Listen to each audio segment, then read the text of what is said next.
If you run a social media agency or content agency and you're not where you want to be, I would listen up. You see, there are 5 mistakes that every single agency owner makes. In fact, it's one of the biggest reasons why most of them never make it past year 2. In this video, I'm going to be breaking them down and how to avoid them. For those that don't know me, my name is Gary Frater. I previously managed social media for some of the biggest stars and celebrities on the planet: Mike Tyson, Brendan Schaub, Steven Crowder, Mark Sanchez, and a ton of other podcast influencers and celebrities. And then I went out on my own and launched my own content agency with my brother, Frater Media, and now we work with some of the biggest brands on the planet: Russell Brand, Dirty Boxing Championship. We managed an entire podcast network, and we grew our content agency in the span of 2 years to over 20 full-time employees. The only thing I ask, if you enjoyed this video, please hit the like and subscribe button. It really helps with the algorithm. Without further ado, let's get right into the video. Starting with number 5, you sell the number of posts and not actual outcomes. You see, clients don't care about how hard you worked at something. They don't care about the number of posts. They just want to see a specific result. When somebody hires a personal trainer, they're hiring a guaranteed way to essentially lose weight and accountability. When somebody hires a social media manager or content agency, they're hiring you for predictable growth or to get them from point A to point B. And that is ultimately what you need to be selling. It's less about the number of posts and it's more about what kind of outcome can you actually generate. For us, it's about figuring out what the client actually wants. And then we start pricing out how much all this stuff is going to be based on, first of all, how complex the problem is, but also how many people and what the workload is actually going to look like. So do they need a client acquisition system? Do they need some VSLs to be shot? Do they want,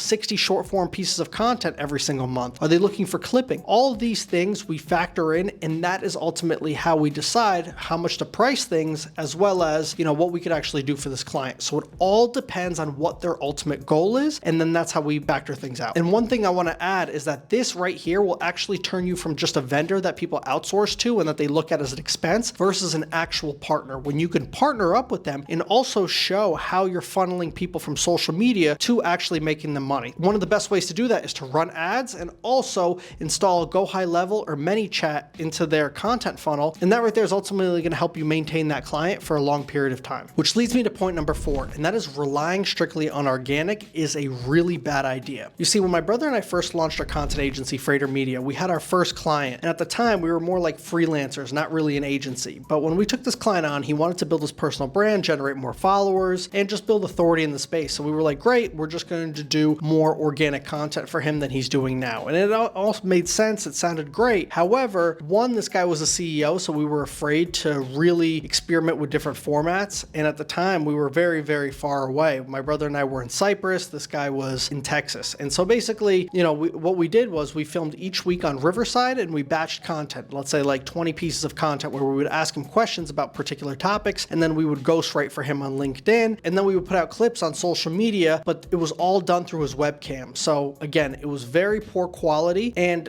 long story short, after a few months, this guy ended up dropping us because he wasn't growing as fast as he wanted. And what we realized was we needed to not only experiment with different formats of content, and that's really the thing that was going to do well, but also take the best performing pieces of content, because we had a few viral videos on LinkedIn. We could have put money behind that, especially on Instagram, on Facebook, even on YouTube to blow up his channel even more. Because the truth is that organic is great, but organic is just a piece of it. And you want to be able to control the faucet and see how many people are coming to your profile, right? Like ultimately, as a business owner, you want to know, hey, this is something that I want to build predictably, this pipeline of people consistently coming to my profile. So a very easy thing we could have done is run profile ads, on Instagram, on Facebook. That right there would have been an easy way to start generating more buzz, more followers, make ourselves more valuable. And we're not taking really bad performing pieces of content and putting money. We're actually taking the best performing pieces of content and then running those as targeted ads. And that way, more people are going to see his content and ultimately end up following him. So that is something that we should have done, that we do now, that at the time we just didn't know any better. So if you're somebody out there that's running an organic only content agency, it's going to be very tough for you, because you're going to come to the realization that one month it's going to,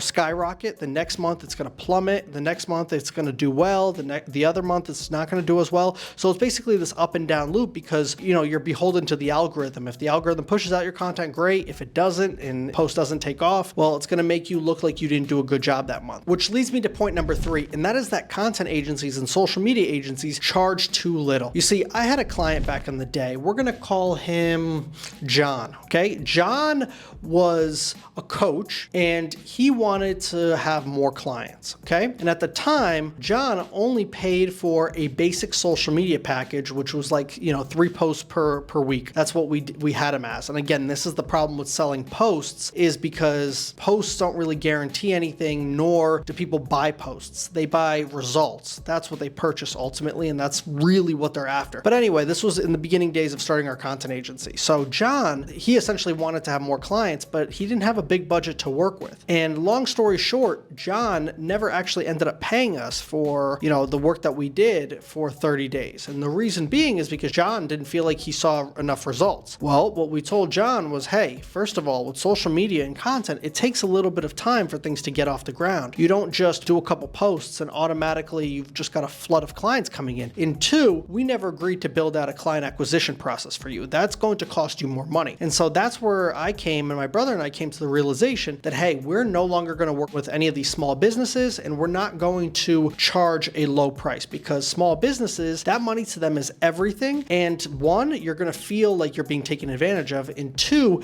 they're going to need a result ASAP. And the reason I say you're going to feel like you're taken advantage of is because the lower a client pays, the more of a headache they're going to be. They're going to call you late at night. They're going to demand a lot from you, even more than they actually paid you. And it's just going to be a nightmare. What we do now at Freighter Media instead is work with premium clients. We solve a premium problem for them at a premium price. And that right there is much better, because you're going to have fewer clients, but you're ultimately going to make a lot more money. So that right there is something very, very important, because if you're out there working with small businesses, mom and pop shops, restaurants, and you're doing content for them, I hope you know that to them, you are an expense and it's going to be a nightmare. Instead, solve a bigger problem in the marketplace using content, and you'll be able to charge more money for it. Which leads me to point number 2, and that is way too many business owners tolerate shitty employees. You see, I've always hated the slogan that we are a family. There's so many corporate companies say that, when they hire you on Monday and then on Friday, they just give you the can and tell you that you're cooked and to get out of the office. That's not a family. And I don't pretend like at our company that we are a family. We're a basketball team, and everybody on the basketball team needs to pull their weight. And if somebody on the basketball team is not pulling their weight and they're doing that day after day after day where they're just not performing, well, then somebody else is going to come off the bench and take their spot. And that's really the cold hard truth about it, is that we are a company of winners, and we want to bring on people that are absolutely crushing it in their space, in their field, in the thing that they are best at. If you're a graphic designer, I want you to be the best fucking graphic designer that you can be. If you're a video editor, same thing. Social media coordinator,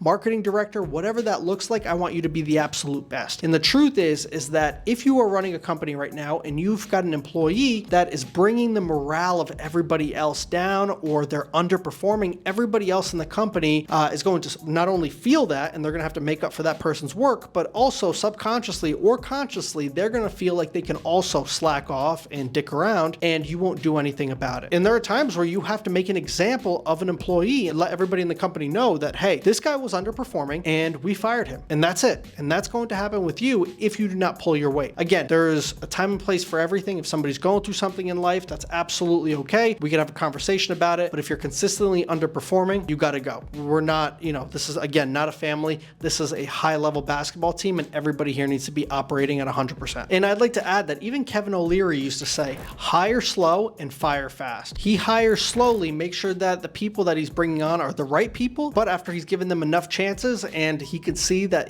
they're either not getting it or they're just not the people that he needs in the company, they're not winners, well, then he lets them go. And last but not least, number 1, one of the biggest reasons why content agencies never make it past year 2 is because they don't adapt fast enough. You see, the world is changing faster than ever. AI is coming in and just taking people's jobs left and right. And a few weeks ago, we had a perfect example of this where ChatGPT had an update and is able to now generate incredible imagery, thumbnail imagery, graphics for Instagram, etc. And we always knew that it was going to come and take a graphic designer's role, but we didn't realize how fast that's actually, going to happen and how fast it is happening now. And so we had a tough conversation with our graphic designers and we said, hey, look, ChatGPT can do most of what you can do now. I would say about 85%, but it's cheaper. It works twice as fast. It delivers a really good product. And we have 2 choices here. Either we let you go to save that cost, or you guys now need to learn a new skill in order to make yourselves more valuable to the company. We didn't let them go because because we have a great relationship with them. They're hard workers, and I knew that they could figure it out. And so now I told them, hey, let's go into a different direction. I want you guys to learn about AI videos, AI avatars, so now we could offer that as a service. The point is here is that there's so many content agencies out there that are spending thousands and thousands of dollars on graphic designers. Meanwhile,